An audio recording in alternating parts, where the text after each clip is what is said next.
काल जेव्हा ठाकरे बंधूंची युती जाहीर झाली तेव्हा मराठी मतदारांना, मराठी माणसांना उद्धव ठाकरेंनी एक आवाहन केलं आणि एक संदेश दिला। तो संदेश असा होता की फुटाल तर संपाल।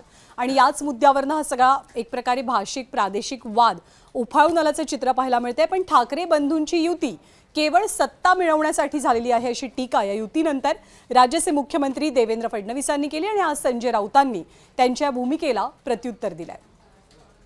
ते एकत्रित आले याचा मला आनंदच आहे। ते एकत्रित येण्यामुळे फार काही घडेल राजकीय दृष्ट्या असा जर कोणाचा समज असेल तर तो बाळबोध समज आहे। निवडणुकीतलं आपलं अस्तित्व टिकवण्याकरता जे काही करावं लागतं त्या दृष्टीने दोन पक्ष जे अस्तित्वाकरता लढतात त्यांनी केलेली युती आहे। भाऊ एकत्र आले, दोन पक्ष एकत्र आलेले आहेत। तुम्ही तुमचं बघा, आम्ही सत्तेसाठी एकत्र आलोय, ठीक आहे। मग तुम्ही काय एकमेकांना चंपी मॉलिश करायला एकत्र आलात की रात्री एकनाथ शिंदे जातात वर्षावर, मग ते त्यांना मॉलिश करतात, मग देवेंद्र फडणवीस ठाण्यात जातात, मग फडणवीस त्यांना मॉलिश करतात। हे सगळे भ्रष्टाचारी इतर पक्षातले घेऊन तुम्ही काय कोणते दिवे लावताय? सत्तेसाठीच ना, सत्तेसाठी।